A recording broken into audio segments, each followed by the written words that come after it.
louder voice. First of all, we're able to do it here because we have a person on the board of directors who approved it. Very powerful in our condominium association. So Narda, where are you? Yay, Narda! Narda. We want you to welcome everyone. We have an inside. The downtown power. If you've ever been on a condo board, you know the resilience. Being a congressman is nothing compared to being on our homeowners board. So welcome everyone. Welcome, everyone. Introduce Michael and say something. Oh, Bob, you're going to introduce Michael. You were the deputy editor. I was true. I was the deputy. You were the editor. Of the, no, I was the associate editor of the building. Do we want to, I'll speak after you do say Wait, something. can we have silence, please? Silence. In the back. Order the court. Okay, so Bob and I have known Michael since he was born. I don't look that old, but you know.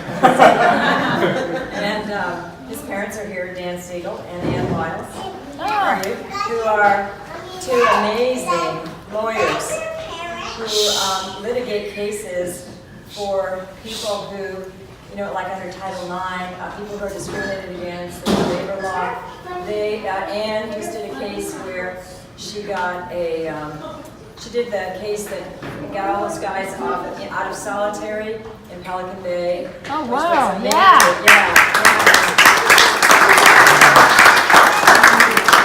I just had a show on that on KPFK this morning. Oh, they did? Yeah. Oh, who did they interview? What's the name of that show? I forget who they interviewed, but that's...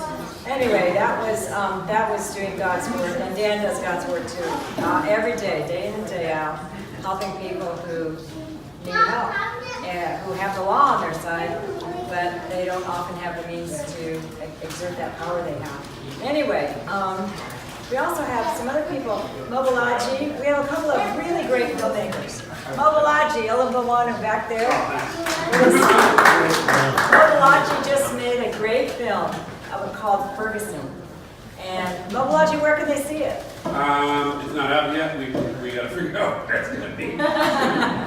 He's getting funding for it. It's in the funding stage. No, it's good, but we've shown it. We've seen it. Shown He showed it in his USC, class. yeah. Maybe we can arrange a screening here. You know? So that would be really cool.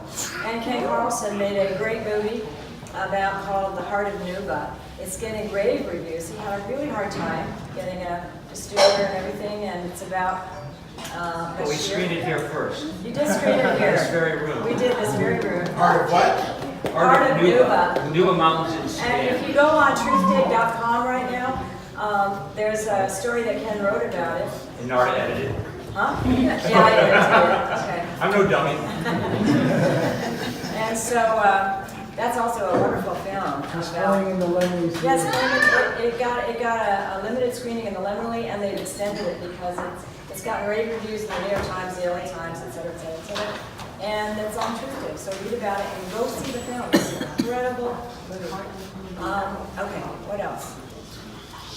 Bob? Michael? He's gonna introduce myself. Oh, Dorothy Reich, who runs the Democratic everything in Southern California. She has a quick announcement. So I guess we all know that, or I hope you all know, that Kevin DeLeon, our incredible president, who is the president of the state senate and pushed through our clean air laws, our Values Act, and so many other incredible pieces of legislation, including SB 562, single-payer health care, is running against what David Coase called her a relic, running against Dianne Feinstein. And we really need to move up and get Kevin elected and send him to Washington, where he can bring our values to the rest of the country, instead of having the rest of the country try to shove their values down our throats. Good point on which to introduce Michael. So wait a minute, not that. On May 17th, at the incredible Mountain Mermaid in Topanga Canyon, we are having a fundraiser for Kevin, and Narda and Robert have agreed to co-host it. And I didn't have time to get flyers, but you could go to this website, PDSMM.org, Progressive Democrats of the Santa Monica Mountains, or Progressive Democrats of the Santa Monica Mountains Facebook, and you can get all the information. 7 o'clock, beautiful, beautiful venue, well worth the drive, and we've got to get some money because Dianne Feinstein has threatened every federal funder in the country that if they work with Kevin DeLeon, she will make sure they never work again. Yes, that is what's going on. So it's up to us. If we want Kevin, we're going to have to get him, do it ourselves. Okay? Thank you. So let me, first of all, I want to thank Dorothy for coming because as someone who tries to sell books by going to every single Democratic Party meeting that I'm invited to, I want to first of all tell people here from Northern California that we have a more progressive Democratic Party structure going right down to San Jose, and Dorothy is really typical of that. So when I speak there, I'm usually attacked from the left. Right? You're right. And, believe it or not, Well deserved. He says nice things about Nixon. What are we anyway, doing? and I do want to counter what, I mean not counter, but offer a counterpoint to what Dorothy just said. You know, what I found in inviting people to this, you know, they're all tapped out. We got a lot of races going on, a lot of things and so forth. And the point that I used, and next time we'll be even more successful, is that everybody's afraid of Texas. You know, whatever happened to Texas? Why is they have a big immigrant population that they value? You know, they also have some major universities and intelligent people. They have a tradition of populism, and you know, when Texas came into the Union, actually banks was one of their conditions because of the Texas Constitution. Bank mortgaging and so forth was not allowed because the banks were known to steal people's claims and so forth. And so really, the question, just like the question that was raised about Kansas, where's Luke? Luke's our representative from Kansas. You know, somebody wrote, it was a very good book, Whatever Happened in Kansas, which also had a progressive tradition. And so, you know, the exciting thing, I just thought Donna would talk about that, but there are reports about how Texas is shifting now. Yeah, well, I'll tell you, it's very exciting. It's very exciting. Ted Cruz is, what is Beethoven's last name? Aurora.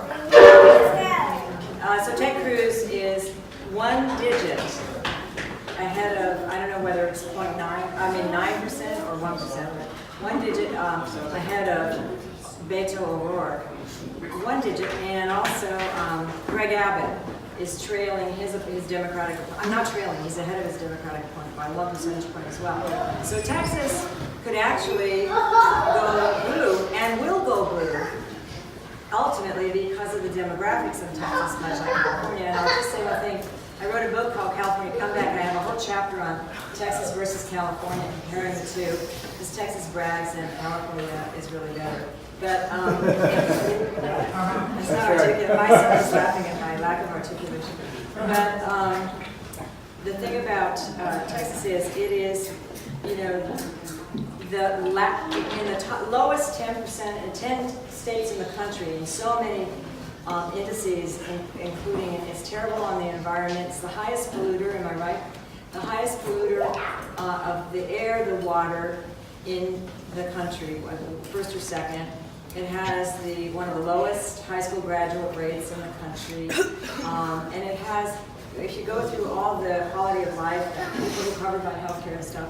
So I have a quote in that book by the head of the Republican Party in Texas. I'm not sure if he still is, but when I wrote the book he was. And he was trying to tell the Republican leaders in Texas that there was a huge problem looming in the demographics, and that Texas was on the verge of becoming a blue state because the Republicans there weren't doing enough for the people that the Democrats were helping. So this is a great opportunity. People say to me, you know, why is Michael a good candidate? The Republicans are going to win these races. But, you know, if you look around the country, some of these seats that Trump won by the states by 20 points. And I guess in Texas, did he win your district by 20 points? By 9 points. 9 points. You know, just also to introduce Michael's family and Okay. people visiting here from other places. Yeah, I can. Yeah. I'm just saying, Lee, okay, I did his mother and father, okay. His brother Christopher. Huh? Michael. I will, he's gonna introduce Michael. No, go ahead, Margie. I'll introduce Michael. I was gonna do the same thing. That's really, you think it's a documentary filmmaker, it's really a me. Anyway, I'll quickly do it. Michael. There, he's introduced. Assistant city attorney in Austin, Texas. He left Dan's law firm and moved to Austin. He was a Teach for America teacher, which is where he met Indoctu, his wife. Where's Indoctu? I don't like teachers. There she is. And they have 2 cute kids. Indoctu's mother is here, Aisha. There's the lake, there's one of the Not used to children. being introduced. And there's one of the kids.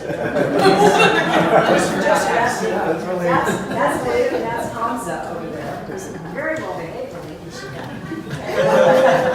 Don't say that.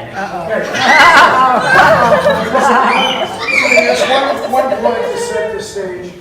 There's a lot of assumption now that California has always been this progressive center and so forth.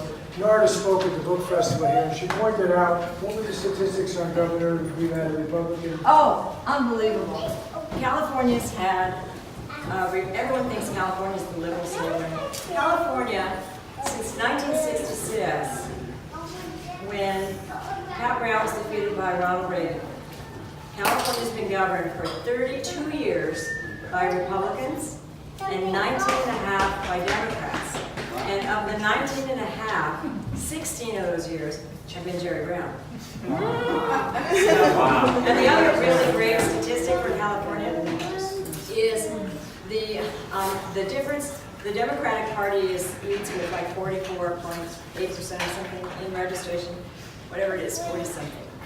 The Republican Party registration in California is 25.4. The decline to state registration, or no preferred party, is 25. So the decline to state is only 4 percentage points behind Republicans. So if enough people register decline to state, it'll push the Republicans into the third party choice. Okay, so the only point I want to make in introducing Michael, the splendid person, is the optimistic factor about what he's doing. Because, as I say, we've got in this state, the only difference between California and the rest of the country is we went through the Reagan Revolution very early. We had all the experience with Enron, we had all the experience with small government, and we had the experience with immigrant bashing, which I think is the most important issue in terms of the swing in the state. And what got me interested in Michael's campaign, and I want to tell people to write checks, and so I did write a check. I expect to keep writing checks until each period you can write more. But the reason his race really excites me is what he did, his activity as deputy attorney, city attorney in Austin about immigrant rights. And I know you'll talk about that a little bit. He is fluent in Spanish. He has a real sensitivity to this very important community, which is represented here. And it's the big issue in terms of the political shift in California. The Democrats, traditionally the Republicans, were pro-immigration, but they abandoned that in the interest of meanness and short-term gain politically. And Brown, Jerry Brown, and some of the Democratic Party were able to see they better be pro-immigration, because that is really where economic progress and everything comes from. And what I saw in Michael, the reason is not just that I happen to love him and know him, but where I thought, wow, this is the way to go, is his embrace of that issue, his knowledge of it, and his real incredible leadership in Austin on this issue. And he did incredibly well in this race. And so then the pessimism comes in. However, you're in a conservative district, it goes down in Houston, and so forth. Michael will address that. But I think he's a comer. I think he's going to represent a very important progressive political force in the state that has to change. And I really do want to urge people to support him financially. you know, and because you can waste your money on people who are shoo-ins here, and that's not true of defeating Feinstein. I support your call on that one. But on the other hand, Texas is, you know, a place where you can really have an impact, and they've been carpetbaggers here. They came in, and they're the ones who did Enron. They're the ones who screwed our economy, so it's tit for tat now.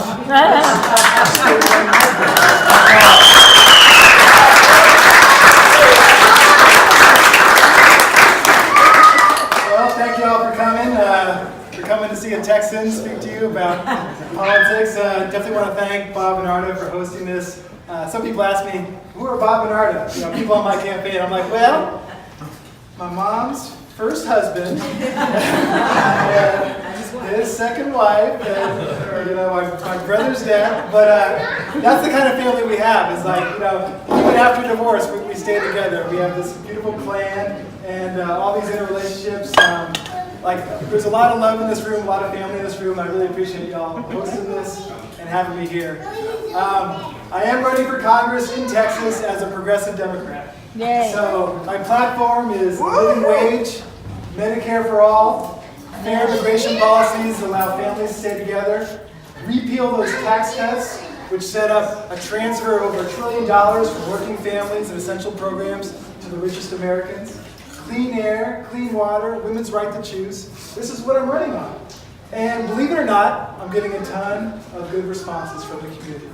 And for too long in Texas, people have essentially ceded entire swaths of territory to the Republican Party because they think, well, conventional wisdom, these folks are too rich, the map is drawn too unfairly, Democrats can't do anything, so we're going to put our money elsewhere. And unfortunately, that logic even applies in Texas. Texas funds more Democratic candidates than almost anyone, maybe second to California. But folks in Texas are sending their money out of state because they haven't had that hope. And this year, because of everything that's happening, whether it's the populist movement in terms of fair taxation, whether it's the movement for health care for all, Medicare for all, or whether it's the work of these young folks from Parkland and elsewhere who are saying, you know what, the NRA shouldn't be able to buy our Congress anymore. There's really a ton of movement and a lot of optimism.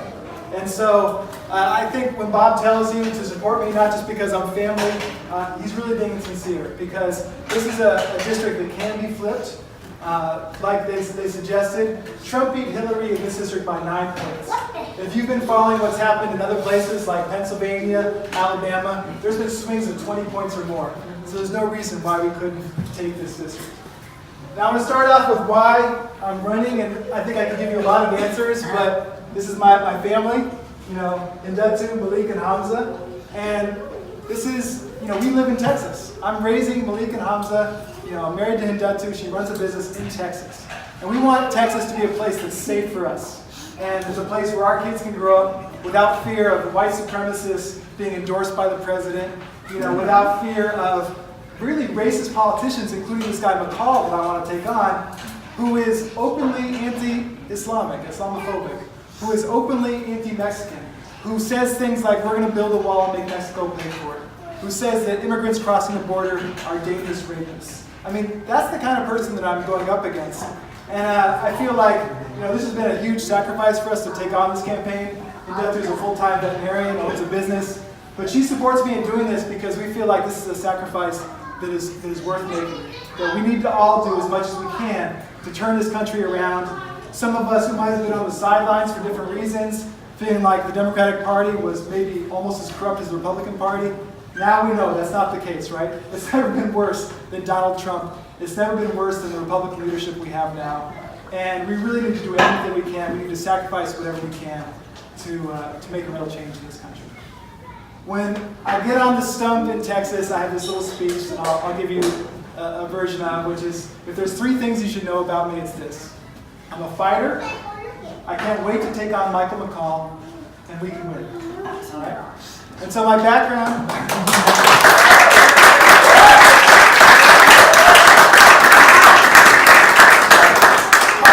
is in public service. I did start at Teach for America in 1999, and what I'll say about Teach for America is it introduced me to my wife. So it's a wonderful organization that way. It's But as Dorothy noted, it's an anti-union organization, and I've come to criticize it that way. But what Teach for America did is it put me in the public schools in Oakland, and it put me into public education, where I worked for 7 years. I taught 3rd grade, 5th grade, and 8th grade.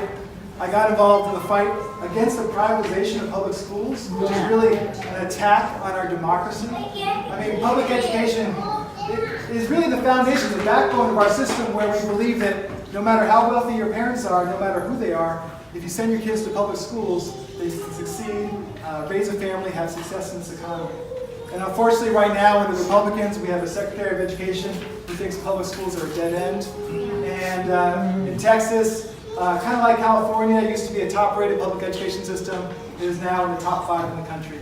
And really, I feel like my work in public education really informs who I am. Because not only was I working with the community, working with Black, Latino, Asian families, but I was also working with unions. And something you probably know about Texas, it's not a friendly state for unions, it's a so-called right-to-work state. And I'm running as a proudly pro-union candidate. I've been endorsed by the Texas AFL-CIO, every union between Austin and Houston. I've also recently agreed to allow my campaign staff to be unionized.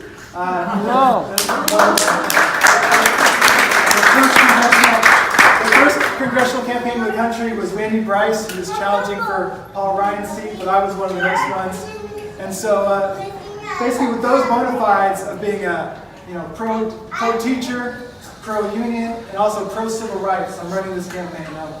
After working in education, I became a civil rights lawyer. My parents tried to dissuade me. They said, being a teacher is the most useful thing you can do in this country.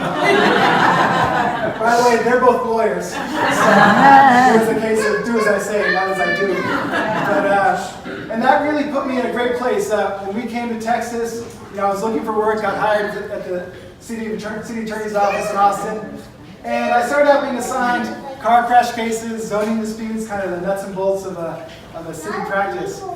But then Greg Abbott, in his wisdom, promoted this law called Senate Bill 4. And raise your hand if you've heard of it in Texas. So basically, Senate Bill 4 is the Texas version of what Prop 187 was here in California. It is a hateful, anti-immigrant law that's founded upon lies and is really designed to divide and conquer, to inflame the passions of really the racist white voters, and to exclude and demonize people of color and immigrant populations. And so what Senate Bill 4 did in Texas is it told police departments around the state, you don't have to worry about state or federal authority. We're going to deputize you as immigration agents. We're going to allow any police officer in the state to ask for papers, to basically initiate their own immigration investigations, which really terrorized Mexican American and Central American folks across the state. There were no guidelines given to police. So it basically says you can choose to investigate someone for any reason whatsoever. And we knew as soon as they put this law in place, it was going to lead to racial profiling. Because how is a police officer going to decide when to interrogate someone, when to ask for their papers? Well, their skin color, their language, basically their protected characteristics, whether it's their national origin or their race or some other basically reflection of who they are as a person. And so this was a huge fight in Texas last year, 2017. Hundreds of people testified against this law, including police officers who said it would break down trust between the communities and local police. And lucky enough, I'm friends with a radical city council member in Austin who was part of this statewide coalition. And early on, he came to me and said, well, we're going to need to sue the governor to stop this law. And I said, I'm down. When do I start? And eventually, I helped put together city attorneys from 5 of the 6 largest cities in Texas. So Dallas, San Antonio, Houston, El Paso, and Austin. We all joined together to sue the governor, to sue the state, and we obtained an injunction stopping the worst aspects of this law.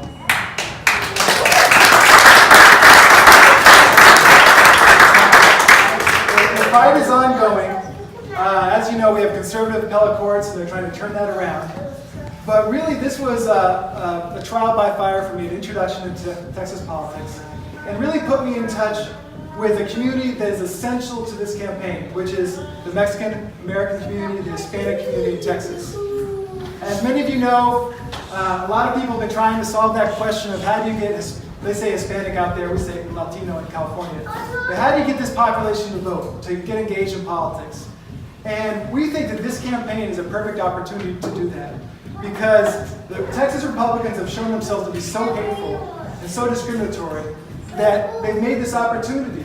You know, folks who used to vote Republican, even though they were born Mexican or Mexican American, are now seeing that the Republicans are really going to throw them to the wolves just to obtain their own political ends.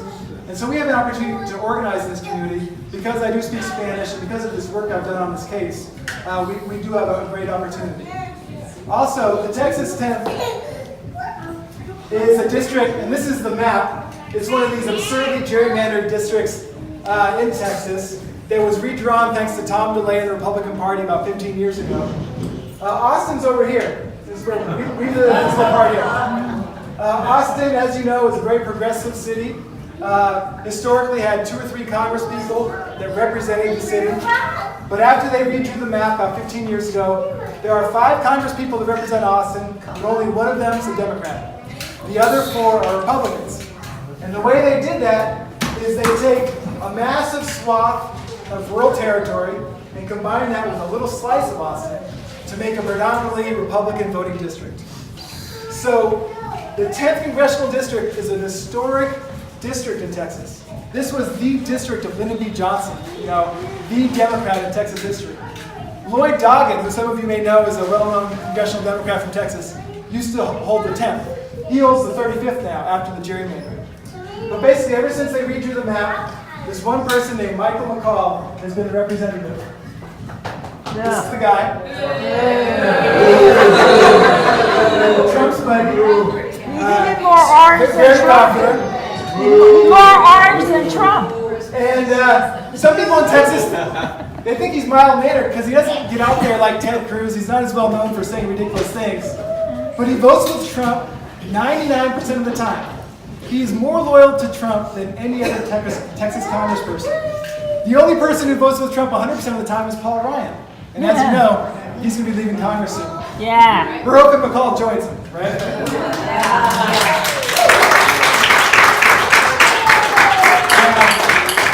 One thing to know about the 10th is that it is 25% Hispanic. It is 11% black. It is 6% Asian. It also has a ton of white liberals, both from the Austin side and over here on the outskirts of Houston. So there truly is the Obama coalition here in the 10th that has not been activated. In the last 8 elections, the Democrats have failed to even field a candidate one of those times.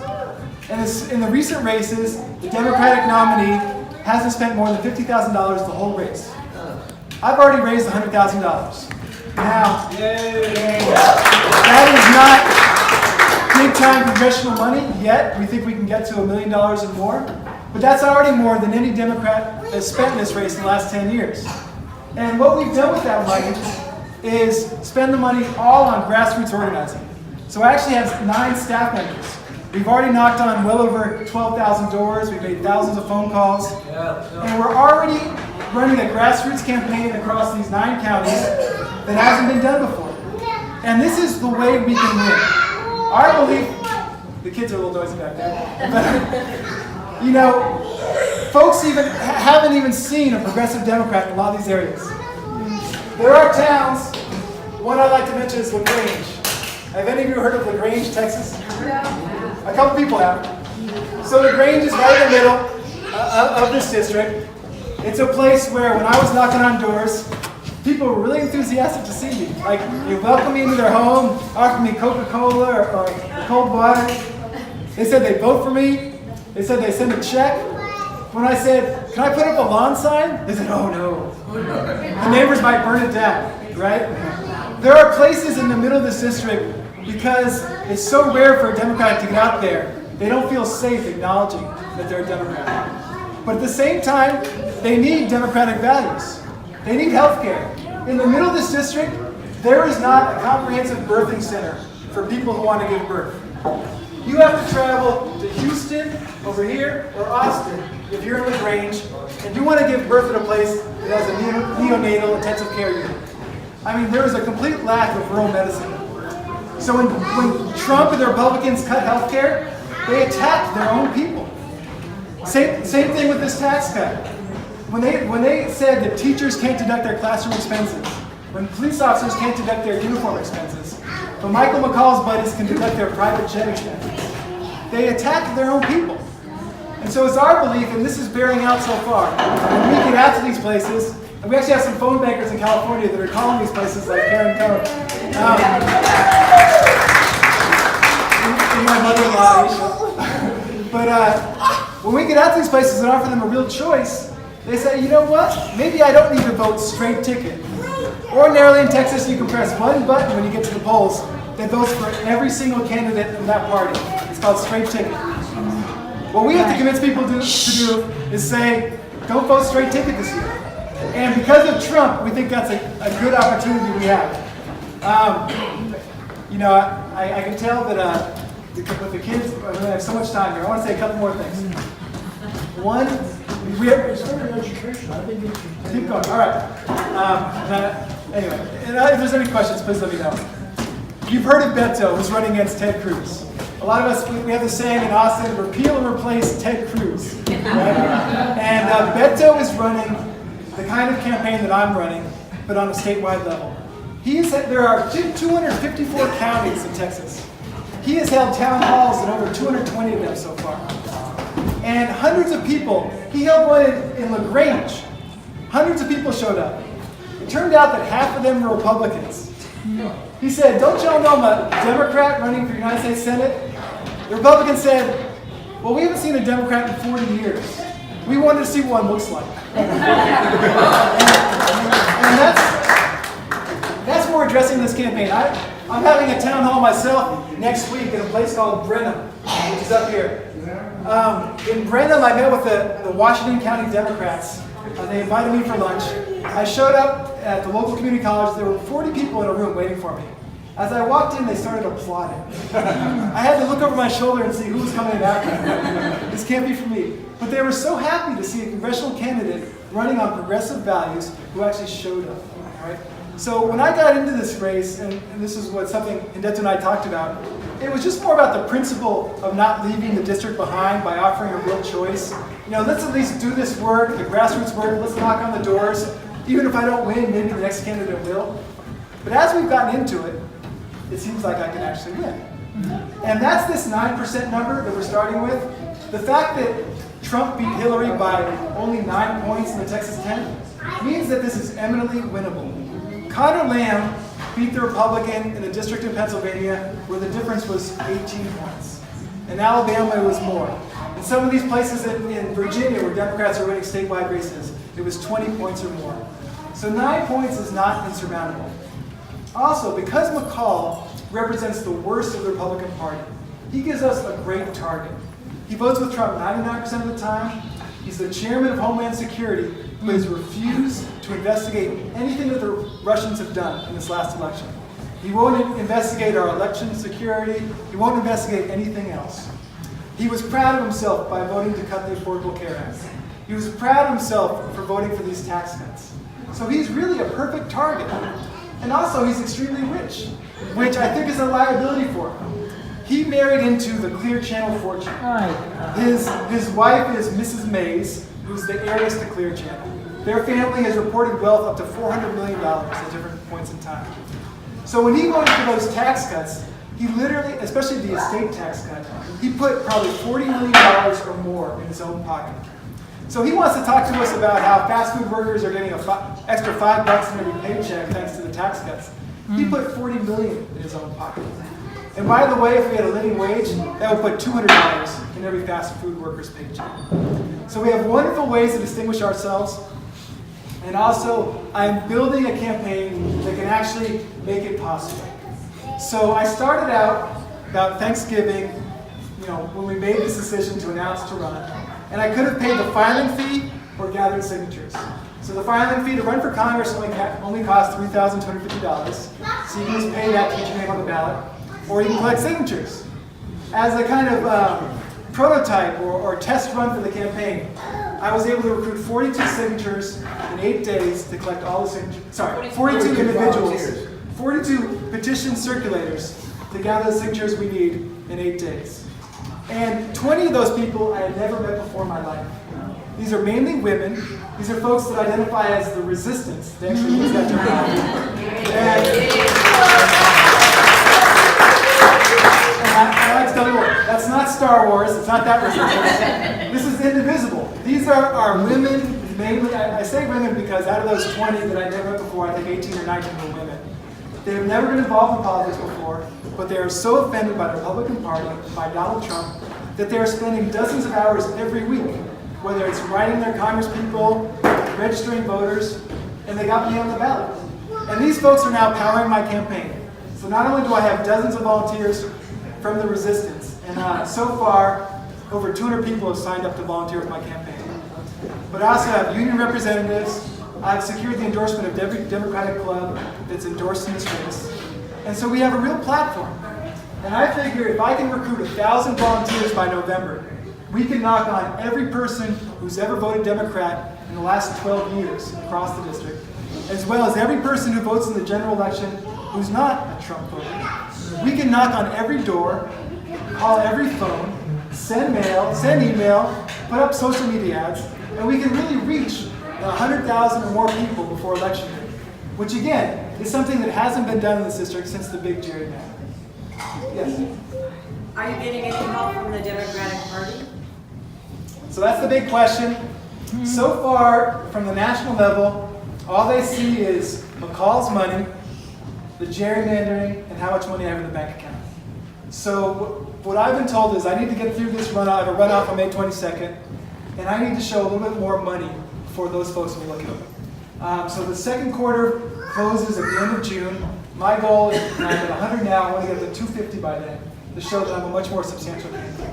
And can you explain to these folks, because I actually was confused about that, because you had one election already, there were lots of candidates, you finished first with 40%, Yep. the second place person got 18%, Yep. and now you have to face her in a runoff, so obviously you're going to win this. But how come, why do you have so many elections? Well, it's interesting. When I started this race, there were only 2 people who had announced. So I figured it was going to be me against 2 others. But right before the election deadline, there were 7 people on the ballot. And so we feel like we did a very good job out of those 7 people on the ballot. I got 40% of the vote, over 50% in Austin. I was really campaigning for about 7 weeks. So we feel good about those numbers. I got over 15,000 votes on March 6th, which put me in the top 10 of Democrats statewide running for Congress out of the 36 congressional seats. But I do have a second election May 22nd. But we feel like right now what we're doing is we're running to win that race, but simultaneously planning for the general. So my plan to win in this district is to have field operations in 3 places. You have the Houston end of the district, the middle, like these rural counties where LaGrange is centered, and then Austin. And if I can simultaneously have folks knocking on doors in all those places, building up the grassroots support, if I can hold town halls in all those places, we really can reach everyone we need to reach. Basically, the way my path to victory is having this massive grassroots campaign, raising money so I can hire professional PR folks, have all the mail and email I need, and then at each stage getting another layer of support. So hopefully California can give me that next boost, but then it's those Austin donors, who they're the Hillary and Obama bundlers who live in Austin. They're going to host fundraisers for me in June. And then if I can get those folks, then I can get the national support at the next stage. So we really think this is going to be a swing district, and I really think that we have an opportunity to have truly progressive representation. Just one more note on that. If we have a progressive Congress, it doesn't just benefit the people in the 10th congressional district, right?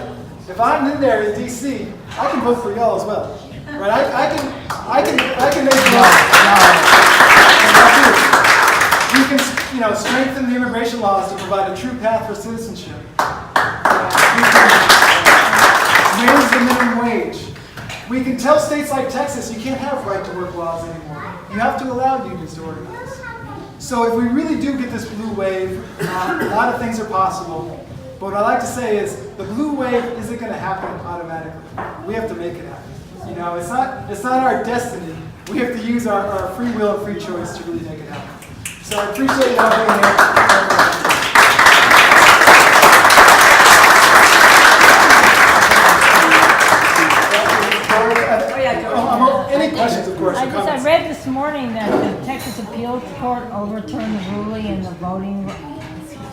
Voting Rights Act, So there was Voting a, No Rights Act, or whatever. Texas has been in the news for bad judicial decisions recently. So we have something called a voter ID law in Texas that basically says you have to have a specific kind of ID to vote. But in order to get the ID, you need to show your birth certificate, your original social security card. I mean, they really make it hard to vote. And they've done this to disenfranchise, poor folks, black and brown folks. And a local judge had said that was unconstitutional, but the conservative appeals court overturned that. Texas was also in the news this week because the U.S. Supreme Court was considering the gerrymandering of Texas. So this map has already been ruled to be unconstitutional. Because what it does is it weakens the power of Latino voters. It weakens the power of black voters by packing folks into districts where their vote won't count as much. And so the Supreme Court might actually redraw this map, although unfortunately not in time for this election. So I'm running on this map, and I think we can still win with this map, but it could be that the map will be redrawn in the future. So you said it's important to hit those fundraising marks in order to get more support, which is important. But what do the dollars actually pay for? You mentioned something. Thank you. So very grassroots operation, no consultants, no corporate donations. So what I say is every dollar you give helps us contact at least one voter. So I'm paying my campaign, even though the minimum wage is $7.25 an hour, my staff get $15 an hour. Right? Wow.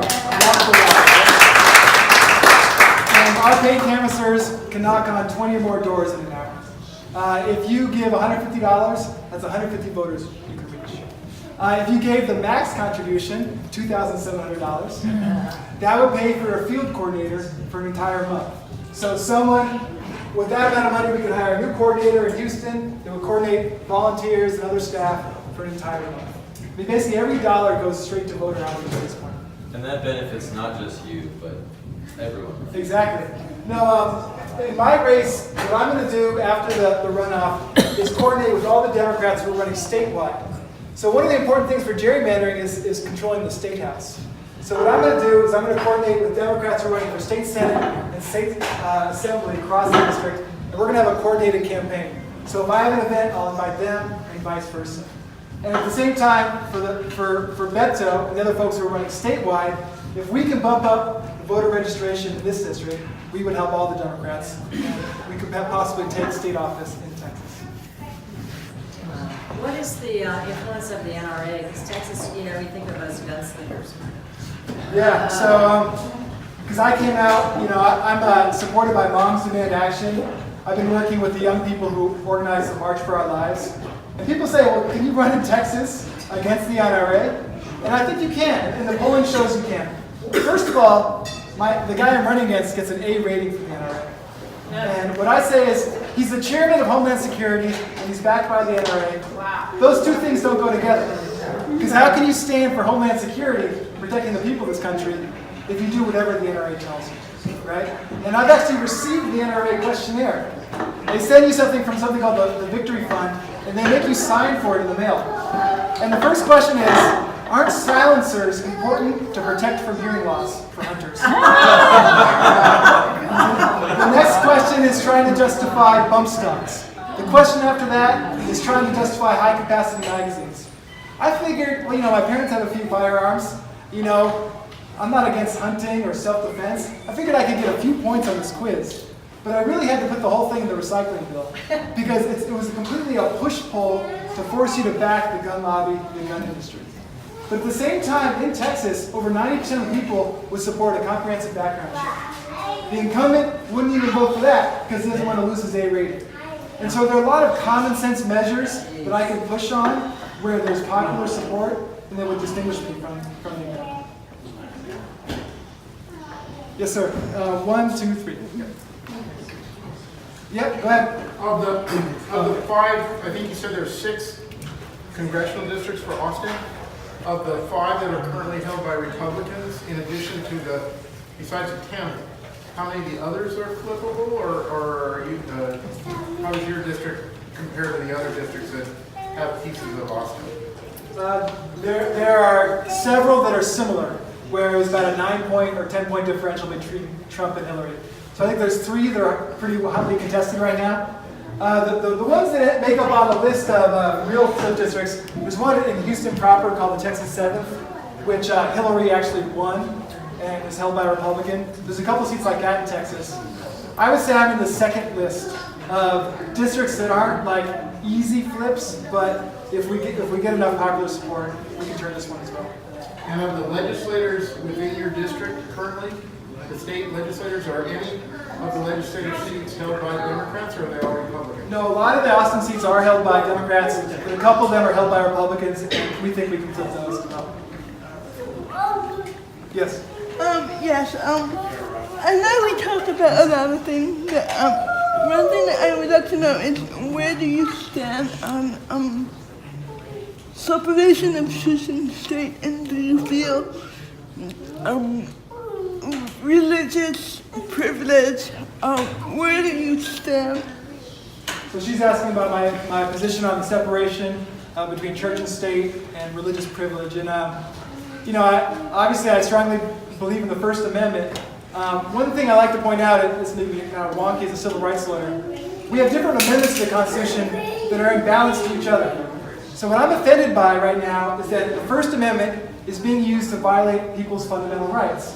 Whether it's your right to marry the person you love, whether it's your right to work where you want to work, the right to obtain reproductive care.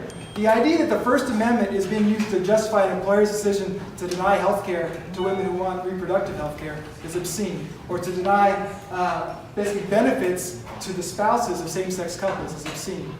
And in Texas, anyway, long story short, so the 14th Amendment is supposed to protect our equal protection. And so to me, that's the balance. You shouldn't have the right to discriminate against anyone, whether it's race, gender, orientation, or otherwise. So that's where I would draw the line. Thank you. Sure. Yes? So Carl, you said your campaign is very grassroots, or trying to get that grassroots orientation. I know that part of the grassroots students are very pivotal on making changes. What's the reaction of the student population in your district? We were asking about the student support, and that's a big key, getting the student vote. So far I've been endorsed by the University of Texas Democrats, which is actually the largest Democratic club in Texas and the most engaged. And so I went to their endorsement meeting. There were over 100 students there. To show you how engaged those folks are. And in this district, there are a number of community colleges, University of Texas. There's also an historically black college called Prairie View A&M, which is actually a school where the students had to fight for the right to vote because racist district attorneys denied them the right to vote by saying they weren't residents. And so I think that's a huge opportunity for us, is to work with the young people. And actually, this next month, we're unveiling a new social media campaign. I actually hired a PR company, and we're doing a lot of work with the students. I'm holding a town hall where it's about making higher education affordable for all. And so we're definitely trying to reach out to those folks and get involved. Can you give money from the phone?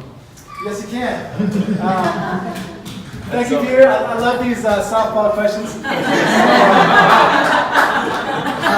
So we really definitely much appreciate it if y'all can give whatever you can to this campaign. Every dollar be well used. As my dad said at a recent event, if you can stretch yourself out, what is it worth it to you to have one more Democratic congressperson in the United States Congress? What is it worth it to you to flip Congress, to have Democrats who would actually overrule President Trump for the remainder of the years and possibly even vote to impeach him? Try to figure out what that number is, right? But you can go online. There's a website, and if you want to, it's on our cards, but it's siegelfortexas.org. You can donate online, but we're also accepting checks. Thank you. All right, well, thank you very much.